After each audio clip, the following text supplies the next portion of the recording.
Students अस्सलाम वालेकुम, welcome to all of you. Students आज हमने डिस्कस करना है प्रिंसिपल ऑफ सुपरपोजिशन और इसकी तमाम एप्लीकेशंस। आज हम पढ़ेंगे कि इंटरफेरेंस कैसे होती है, अगर इंटरफेरेंस ना हो तो बीट्स डिवेल्प कैसे होती हैं, और अगर दो वेव्स ऑपोजिटली मूव कर रही हों तो फिर स्टेशनरी वेव्स कैसे प्रोड्यूस होती हैं। स्टूडेंट्स आज हम डिस्कस करेंगे इन तमाम चीज़ों को। तो चलिए स्टार्ट करते हैं और हम चलते हैं लाइट बोर्ड की तरफ। स्टूडेंट्स आज हम साथ ही डिस्कस करेंगे कि प्रिंसिपल ऑफ सुपरपोजिशंस क्या होता है, वेव्स आपस में मिलती किस तरह से हैं और कौन कौन से फिनोमेनास फिर वो शो करती हैं। तो चलिए स्टार्ट करते हैं। We will start from principle of superposition. Principle of superposition.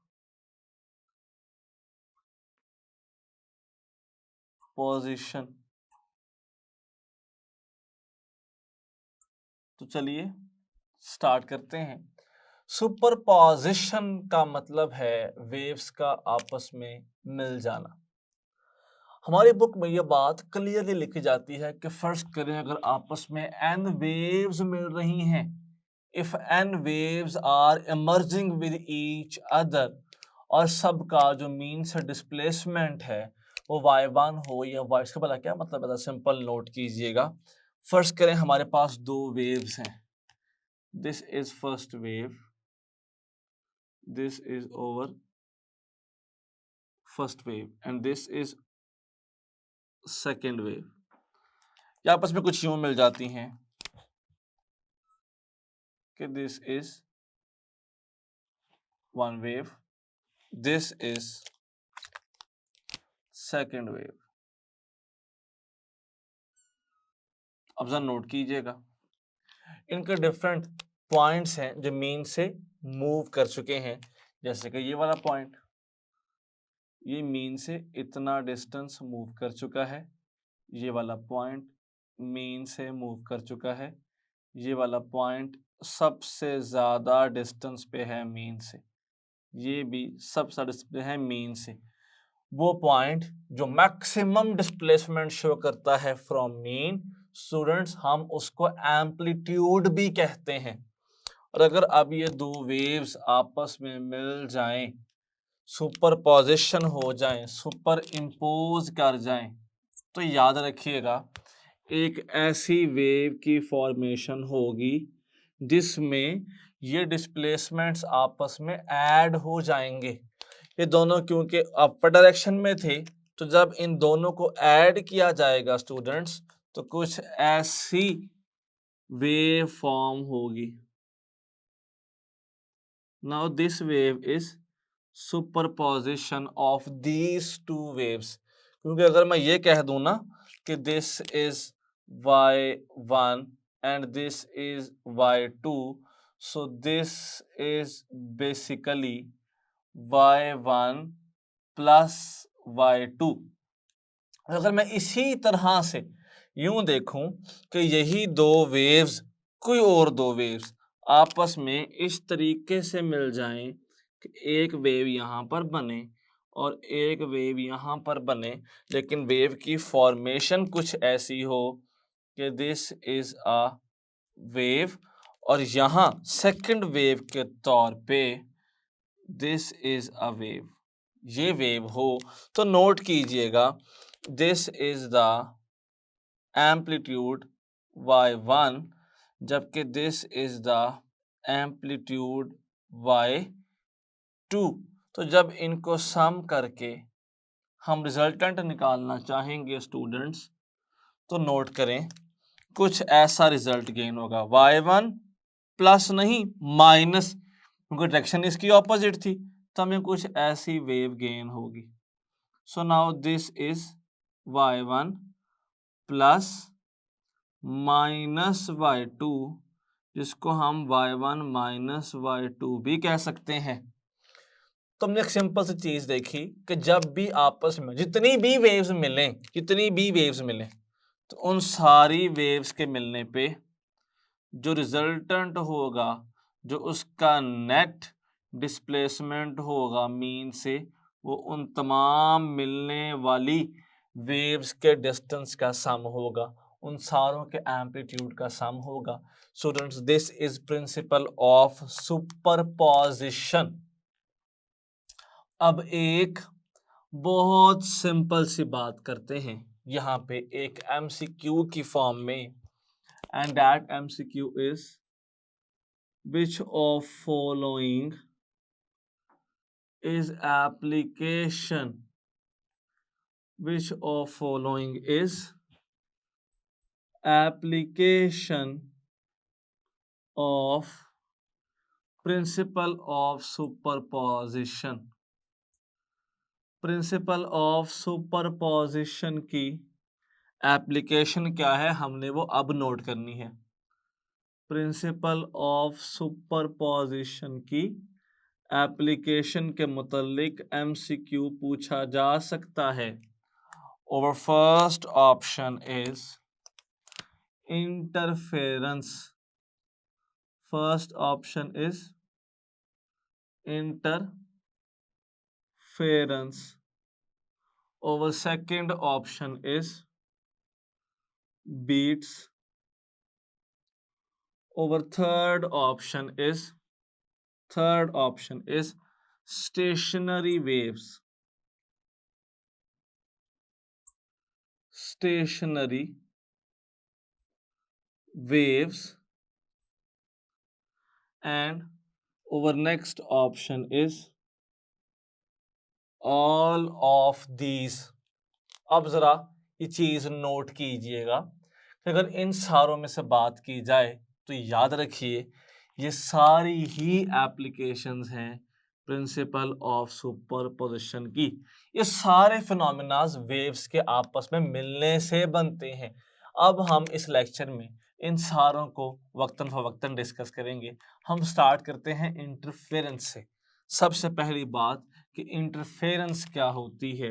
We will start with interference.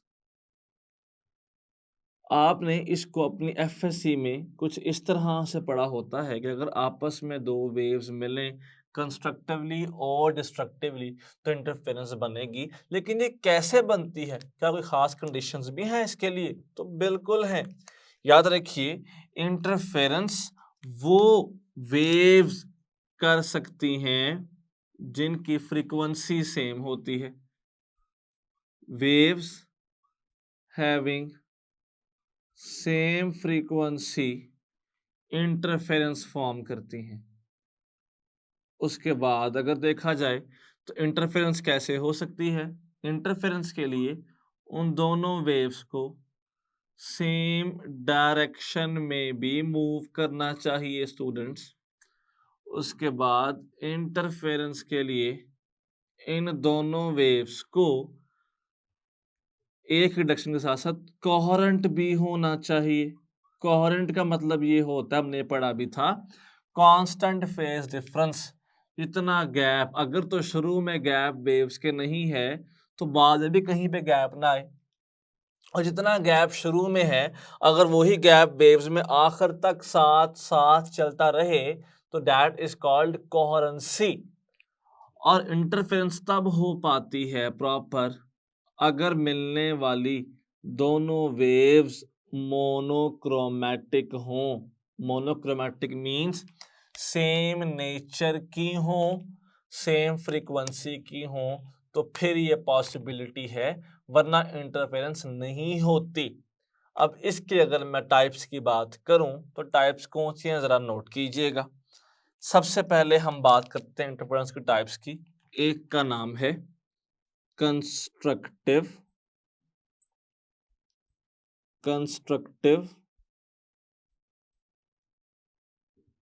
Interference. इसके बाद है डिस्ट्रक्टिव इंटरफेरेंस। स्टूडेंट्स, अगर इनको मैं फर्दर मेंशन करना चाहूं तो सबसे पहले तो हम बात करेंगे इनकी डेफिनेशन की, फिर हम बात करेंगे इनके पाथ डिफरेंस की, फिर हम बात करेंगे इनके फेज डिफरेंस की, और ऐसे फिर हम आगे मूव करते रहेंगे।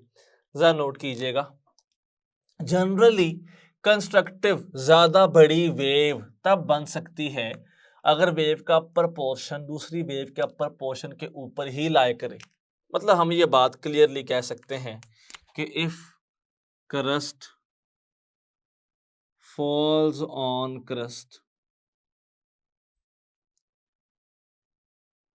falls on crust and if trough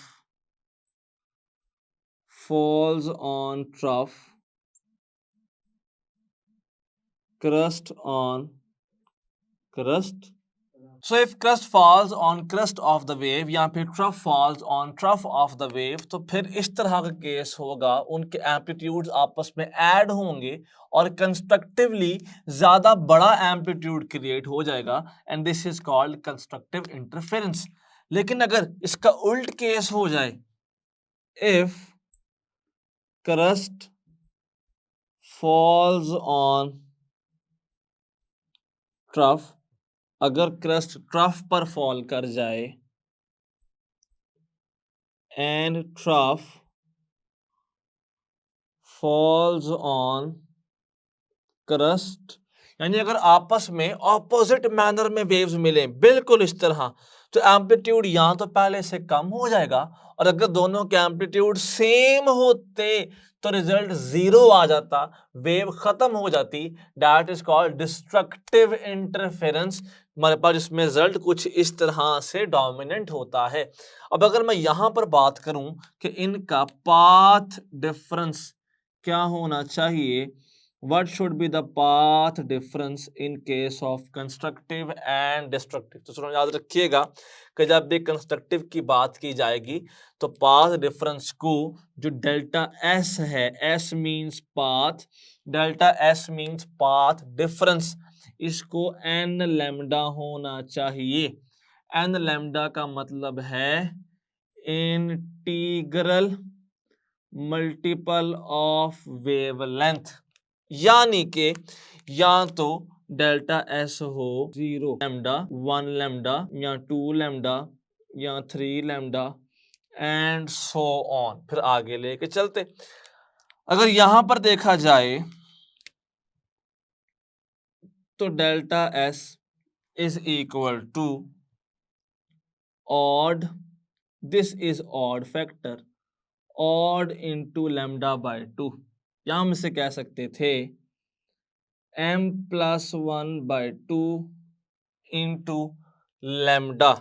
अब अगर यहां पर देखें तो ऑड लैम्डा बाय 2 का मतलब है 1 लैम्डा बाय 2 या फिर 3 लैम्डा बाय 2 या फिर 5 lambda by 2 and so on. हम इसको यूं भी लेके चल सकते थे। अब बात कीजिएगा फेज डिफरेंस की, कि फेज डिफरेंस क्या होगा। अब जरा फर्दर देखें, हमने कहा था कि लैम्डा को 2 पाई भी कहा जा सकता है। अगर तो मैं उस फार्मूला से बात करूं जहां पर हम फेज डिफरेंस को पाथ में और पाथ को फेज में कन्वर्ट करते थे, तो लैम्डा होता है 2 पाई। तो वेव्स आपस में कंस्ट्रक्टिवली तब होंगी अगर उनका phase difference is equal to 2n pi. 2n pi का जनरल मतलब है even pi. Even pi means it can be 0 या फिर 2 पाई या फिर 4 पाई और सो ऑन। और अगर यहां पर बात करें तो लैम्डा बाय 2 होता था पाई। हम ये भी तो कह सकते हैं कि डिस्ट्रक्टिव तब होंगी जब उनका phase difference is equal to odd into pi होगा। ऑड इंटू पाई, मैं कुछ जनरल लिख रहा हूं आपके आसानी के समझने के लिए, ऑड पाई, जिसको हम मैथमेटिकली यूं लिख सकते हैं पाई या 3 पाई या 5 पाई या सो ऑन। अब जरा नोट कीजिएगा, कंस्ट्रक्टिव में हमारे पास प्लेसमेंट ऑफ वेव कुछ तरह से होती है। पाथ डिफरेंस हमेशा आता है इंटीग्रल मल्टीपल ऑफ वेवलेंथ, और फेज डिफरेंस हमेशा होता है E1 पाई, जबकि डिस्ट्रक्टिव में इसके लिहाज से ऑपोजिट केस ऑलमोस्ट होता है। हमने यहाँ पे देखा कि इंटरफेरेंस के लिए जो प्रॉपर चीजें थी वो इस तरह से थी। अब एक MCQ यहाँ हमसे पूछा जा सकता है कि एम्पलीट्यूड का और इंटेंसिटी का आपस में क्या लिंक होता है। तो एक बड़ी सिंपल सी बात याद रखिएगा कि जब इन्हीं में मैं एम्पलीट्यूड और इंटेंसिटी की बात करूं तो that will be something like this, कि एम्पलीट्यूड का केस क्या होगा, एम्पलीट्यूड का case, and what will be the case with respect to intensity. अब अगर तो कंस्ट्रक्टिव की बात की जाती है तो एम्पलीट्यूड हमेशा ऐड होता है, और जब भी डिस्ट्रक्टिव की बात की जाती है तो एम्पलीट्यूड हमेशा माइनस होता है, क्योंकि देखिए यहाँ पे तो कम हो रहा था और यहाँ पे ऐड। अगर इंटेंसिटी की बात की जाए तो आपने हमेशा एक बात याद रखनी है कि इंटेंसिटी डायरेक्ट होती है एम्पलीट्यूड के स्क्वायर की। अगर किसी वेव की इंटेंसिटी 4 टाइम्स हो रही है तो इसका मतलब है कि एम्पलीट्यूड डबल हुआ था। वो कैसे? मैं इस बात को यूं भी तो लिख सकता हूं कि under root of intensity direct है एम्पलीट्यूड के। अगर इंटेंसिटी 4 टाइम्स हो रही है तो under root of 4 is 2, amplitude double हुआ होगा। और अगर एम्पलीट्यूड डबल होता है तो 2 का स्क्वायर 4, इंटेंसिटी 4 टाइम्स हो जाएगी। अगर मैं इस केस को यहाँ पर पुट करूँ तो हमारे पास एक बड़ा सिंपल सा लिंक कुछ यूँ आ जाएगा। ज़रा नोट कीजिएगा कंस्ट्रक्टिव में कि intensity is equal to under root of 1 intensity plus under root of second intensity का whole square. I is equal to under root of first intensity minus under root of second intensity का whole का square. This is the relation, और ये relation constructive का past में MCQ में पूछा जा चुका है। हमारे पास डायरेक्ट ये फार्मूला ही पूछा गया था पास्ट के अंदर भी। अब देखिए कि हमने सिर्फ इंटरफेरेंस को कितने केसेस में यहाँ पे इजीली डिस्कस कर लिया, किस किस तरह से MCQs वो डायरेक्ट हमसे पूछ सकता है कि कैसे कैसे पॉसिबल होंगे। अब इसके बाद जो हमारा मेन फीचर है, जो हमारी सेकंड कंडीशन है, दैट इज बेसिकली बीट्स, के बीट्स कैसे हम प्रोड्यूस करते हैं और कैसे पैदा होती हैं, और उसमें से MCQs कौन कौन से आ सकेंगे। तो नोट कीजिएगा, बीट्स तब पैदा होती हैं जब स्लाइटली डिफरेंट फ्रीक्वेंसी होती है, जब स्लाइटली डिफरेंट फ्रीक्वेंसीज पॉसिबल हैं। उसके बाद डायरेक्शन सेम होनी चाहिए, सेम डायरेक्शन, और लास्ट पे नेचर भी सेम होनी चाहिए, तो फिर ये केस पॉसिबल है। अब इसके बाद जरा फर्दर नोट करें, slightly different frequencies, same direction और सेम नेचर ऑफ वेव्स हो तो बीट्स पैदा होती हैं। मैं ऐसी दो भी आपस में वेव्स को मिलाता हूं, जैसे दिस इज अ वेव,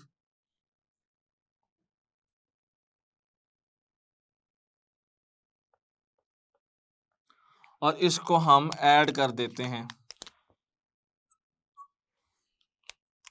किस वेव के साथ, सेकंड वेव के साथ, जो कि कुछ ऐसे है। आपने नोट किया कि दोनों की डायरेक्शन सेम है, लेकिन इसकी फ्रीक्वेंसी कम है, ब्लू की फ्रीक्वेंसी बमुकाबला इसके बहुत ज़्यादा है। जब ये दोनों आपस में ऐड होती हैं इंटर रिलेट होती हैं तो कुछ ऐसी फॉर्मेशन बन जाती है।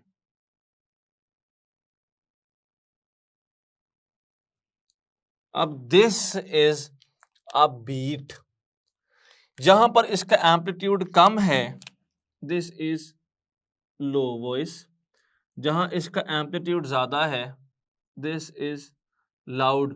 लो को हम जनरली फेंट भी कहते हैं। A combination of loud and faint sound is called a beat. इसको हम एक असल में बीट कहते हैं। अभी तो दो वेव्स के मिलने से बन रही हैं, का जितनी मर्जी फ्रीक्वेंसी का चेंज हो तो बीट्स पैदा हो जाएंगी। स्टूडेंट्स ऐसा नहीं होता। सबसे पहले अगर देखा जाए तो बीट्स सिर्फ तब बन सकती हैं अगर difference of frequencies less than 10 hertz होगा। अगर तो 10 तक फर्क है तो सुनाई देगा, अदरवाइज बीट्स सुनाई नहीं देती। हमने भी देखा स्टूडेंट्स कि अगर तो हम बीट्स की बात करते हैं तो सेम नेचर की वेव्स जिनमें स्लाइटली डिफरेंट फ्रीक्वेंसी होनी चाहिए, अगर वो आपस में ओवरलैप कर जाती हैं सेम डायरेक्शन में मूव करते हुए तो फिर बीट्स पैदा होती हैं। और अगर यहाँ से हम देखें, हमने भी कहा भी था, तो एक बड़ी जनरल सी बात कही जा सकती है कि अगर लाउड और अगर साथ ही फेंट साउंड सुनाई देती है तो हम उसको बीट्स कहते हैं। That is called beats. अब अगर जनरली देखें तो कितनी बीट्स पैदा हो सकती हैं, तो आप याद रखिएगा कि अगर तो नंबर ऑफ बीट्स की बात की जाती है तो मैं उसको बीट फ्रीक्वेंसी भी कहता हूं और नंबर ऑफ बीट्स भी कहता हूं, which is equal to difference of frequencies. उनके फर्क के ऊपर डिपेंड करती है। जैसे कि एक बड़ी सिंपल सी बात है, कुछ एमसीक्यू यूं पूछा जा सकता है कि two tuning forks of frequencies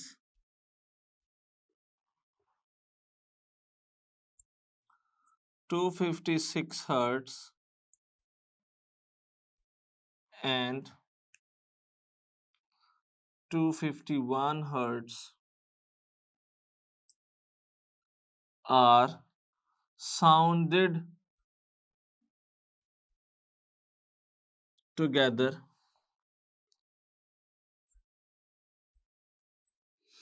अगर हम उन्हें इकट्ठा साउंड कर देते हैं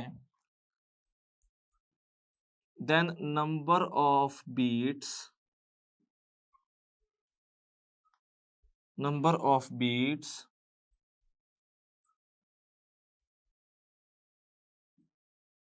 are equal to, फिर वो इक्वल किसके होंगे तो नोट कीजिएगा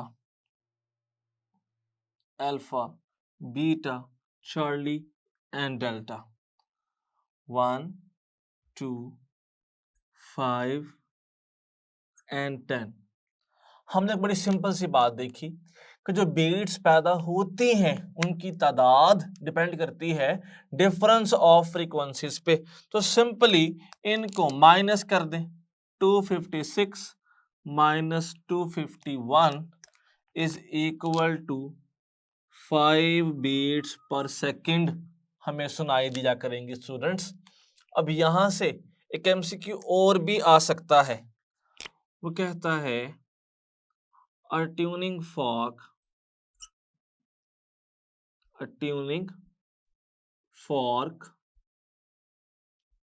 of frequency, जिसकी फ्रीक्वेंसी क्या है of frequency 240 hertz is vexed. हमने उसको वेक्स लगा दी है। इट्स न्यू फ्रीक्वेंसी इज इसकी नई फ्रीक्वेंसी क्या होगी? Alpha, beta, Charlie and delta. Alpha में कहा जाता है 240 हर्ट्ज ही हो सकती है, less than 240 hertz, more than 240 hertz, और इसी के साथ डेल्टा है बिकम्स 0। तो स्टूडेंट्स, इसी तरह का एमसीक्यू एक और भी आ सकता है, that is a tuning fork, a tuning fork of frequency। Frequency क्या है जरा नोट कीजिएगा। a tuning fork of frequency 278 hertz is polished, उसको पॉलिश कर दिया गया है, is polished, its new frequency is, अब इसकी नई फ्रीक्वेंसी क्या है? Its new frequency is alpha, beta, charlie and delta. Alpha is 278 hertz जो पहले थी, यानी कि remain same. Beta is less than 278 hertz. Charlie is more than 278 hertz, और delta is none of these। अब एक बड़ा सिंपल सा कॉन्सेप्ट स्टूडेंट्स याद रखिएगा हमेशा, और उस कॉन्सेप्ट के बाद हम बीट्स को प्रॉपर एंड कर देंगे। हमारा पहला कॉन्सेप्ट क्या है? वैक्सिंग क्या होती है,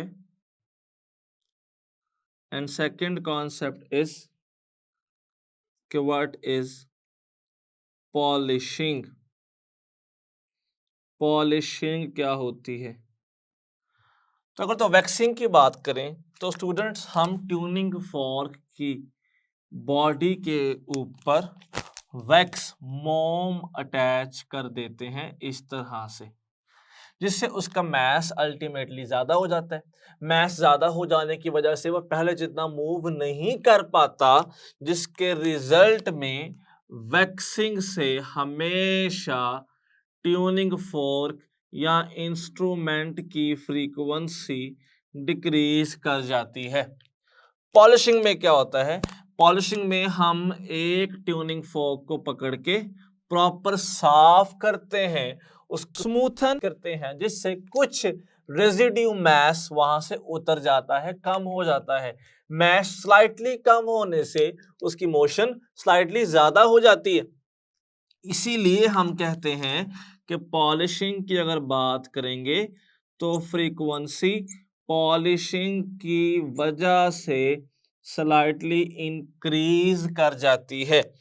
तो अगर देखा जाए, a tuning fork of frequency 240 hertz is waxed, its new frequency is waxing की है, तो फ्रीक्वेंसी को 240 से कम हो जाना चाहिए। तो over correct answer is less than 240 hertz. और अगर पॉलिशिंग की बात करते तो फ्रीक्वेंसी को 278 से ज्यादा हो जाना चाहिए था। So frequency is more than 278 hertz. मुझे उम्मीद है कि बीट्स सारा आपको समझ आ गया होगा। मैं एक पॉइंट आपसे डिस्कस करूंगा वर्बली, और मुझे आपने उसका आंसर देना है फौरी।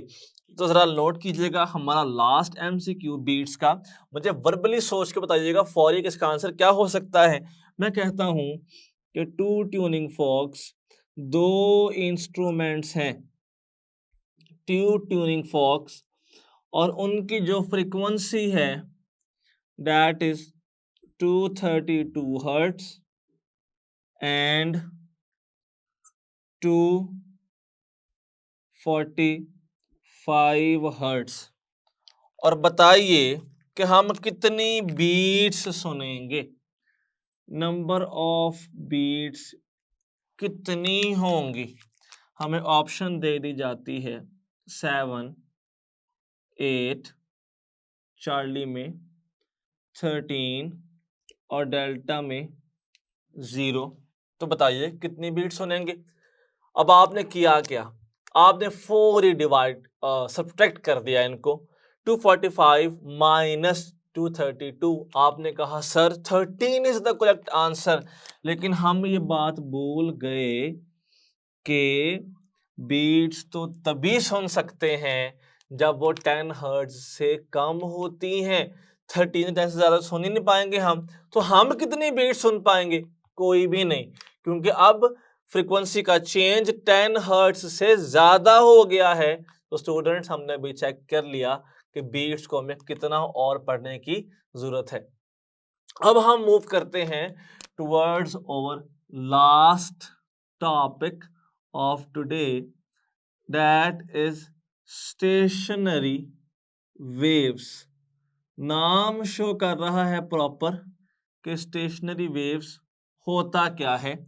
जैसे कि सिंपल नोट कीजिएगा, ऐसी वेव्स जो अपने सोर्स से दूर नहीं जा सकती, such waves which can not propagate away, जो दूर नहीं जा सकती, which can not move away from किससे, which can not move away from source, जहां से वो पैदा हो रही हैं।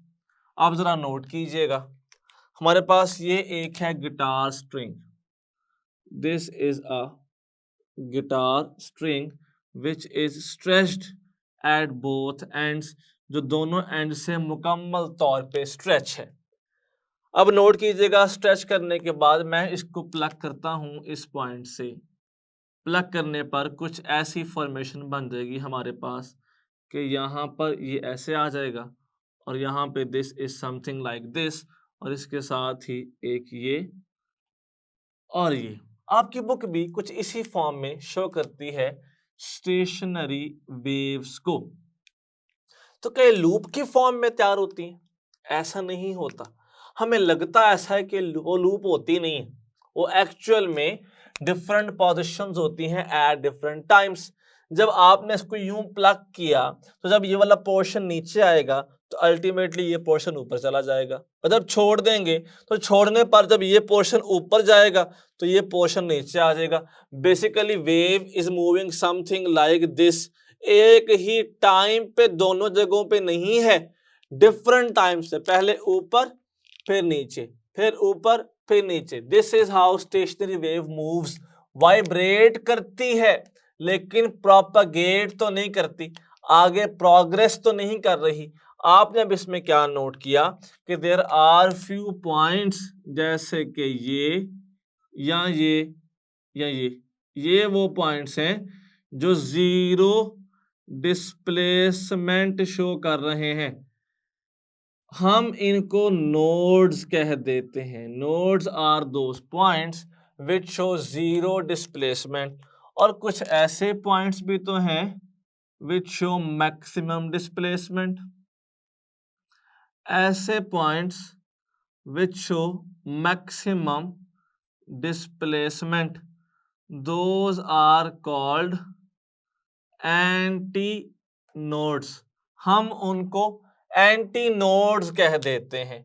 सो हमारे पास जिस तरह से ट्रांसवर्स वेव में क्रस्ट और ट्रफ होते थे, जैसे लॉन्गिट्यूडनल वेव्स में कंप्रेशन और रेयरफेक्शन होते थे, वैसे ही स्टेशनरी वेव में नोड्स और एंटी नोड्स होते हैं।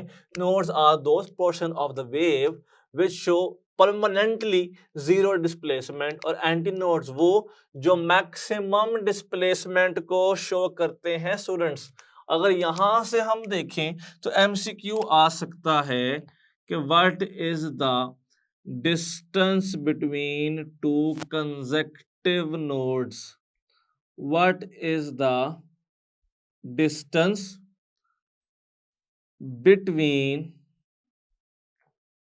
To consecutive nodes। अब जरा नोट कीजिएगा options, alpha, beta, Charlie and delta. क्या वो डिस्टेंस लैम्डा है, क्या लैम्डा बाय 2 है, क्या 3 लैम्डा बाय 2 है, या लैम्डा बाय 4 है। नोड्स के बीच में देखना है हमने। स्टूडेंट्स नोट कीजिएगा, ये भी एक नोड है और ये भी एक नोड है, तो हम जिस डिस्टेंस की बात कर रहे हैं वो बेसिकली ये वाला डिस्टेंस है। So this is lambda by 2। अगर हमसे पूछता एंटी नोड से नोड तक का डिस्टेंस, तो वो होता लैम्डा बाय 4। और अगर हमसे पूछता दोनों लूप्स का, तो फिर वो होता lambda. So lambda by 2, lambda by 4, and this is lambda, proper lambda. तो यहां उसने कहा है कि कंसेक्टिव नोड्स में कितना डिस्टेंस होगा, दैट इज लैम्डा बाय 2। ये हमारा बहुत प्रॉपर एमसीक्यू है इस टॉपिक के अंदर से। अब उसके बाद फर्दर देखते हैं स्टेशनरी वेव्स कैसे पैदा हो सकती हैं। क्या ऐसे ही हमने एक तार को पकड़ा और मूव करवा दिया, तो ऐसा पॉसिबल नहीं है। स्टेशनरी वेव्स प्रोड्यूस होती हैं when two waves of same nature and same frequency move in opposite directions, तो फिर स्टेशनरी वेव्स फॉर्म होती हैं। हमारे पास अगर वैसे देखा जाए स्टेशनरी वेव्स की टर्म्स में, तो guitar strings, star strings, even flute के अंदर पैदा होने वाली जो साउंड की वेव्स हैं, वो भी स्टेशनरी वेव्स का ही किरदार अदा करती हैं।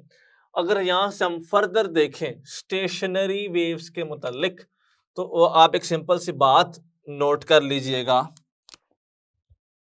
Stationery waves oscillate between nodes. Nodes तो मूव नहीं कर रहे ना, लेकिन नोड्स के बीच में ये वेव्स ऑसिलेट कर रही हैं। ट्रांसफर ऑफ एनर्जी मैक्सिमम कहां पे होता है, ये एमसीक्यू आ चुका है। In stationary waves, in stationary waves energy transfer is maximum at, maximum transfer कहां पर है एनर्जी का, क्या नोड पे है, क्या एंटी नोड पे है, क्या बोथ पे है, या फिर मैं डेल्टा में लिख रहा हूं, या फिर नन पे है। तो स्टूडेंट्स, अगर तो हम बात करते हैं एनर्जी के मैक्सिमम ट्रांसफर की, तो वो तो एंटी नोड पे होता है ना, क्योंकि सबसे ज्यादा मूव भी वही कर रहा होता है। So answer is beta, anti node. यहीं से मैं अगर आपको एमसीक्यू और पूछूं, तो वो ये भी तो आ सकता है, this MCQ belongs to stationary waves, kinetic energy of the wave is maximum at, kinetic energy of stationary wave, statement पूरी बोल रहा हूं, लिख मैं इस तरह से रहा हूं। Kinetic energy of stationary wave is maximum, maximum होती है कहां पे, नोड पे, एंटी नोड पे, मीन पे, डेल्टा, बोथ ए एंड सी। एक वेव ऐसे ऑसिलेट कर रही है तो बताएं के ई किस पोर्शन में मैक्सिमम होगी। वेव वाइब्रेट यूं कर रही है, सबसे ज्यादा दूर कहां पर जाती है, एम्पलीट्यूड एंटी नोड पे। तो याद रखिएगा कि potential energy is maximum at anti node. के पर कहां मैक्सिमम होगी, नोड पे। स्टूडेंट्स ये बहुत गलत आंसर है, नोड तो मूव ही नहीं कर रहा। If a part is not moving तो उसकी के कैसे हो सकती है, नहीं हो सकती। नोड के पास काइनेटिक एनर्जी नहीं होती। यही एंटी नोड के पार्टिकल्स जब दोबारा मीन पर आते हैं तो इनके पास मैक्सिमम के होती है। Both B A and C correct कभी भी नहीं हो सकता। भला क्यों नहीं हो सकता, क्योंकि मीन पर तो के मैक्सिमम है लेकिन node is not moving. Node मौजूद मीन लाइन पर ही है लेकिन क्योंकि इसकी मोशन नहीं है तो इसकी के जीरो होती है। When the particles come back to the mean point तो फिर काइनेटिक एनर्जी मैक्सिमम हो जाती है। स्टूडेंट्स आज हमने ये बात सीखी कि इंटरफेरेंस, बीट्स और स्टेशनरी वेव्स एक ही सुपरपोजिशन की एप्लीकेशंस हो के आपस में किस तरह से डिफ्रेंशिएट हैं और कैसे एक दूसरे में फ़र्क करती हैं। उम्मीद है कि सारा आपको डिटेल वाइज समझ आ गया होगा, लेकिन अगर फिर भी कोई इशू हो तो काइंडली कमेंट कीजिएगा ताकि आपको हम बेहतर तरीके से गाइड कर सकें। अपना ख्याल रखिएगा, शुक्रिया।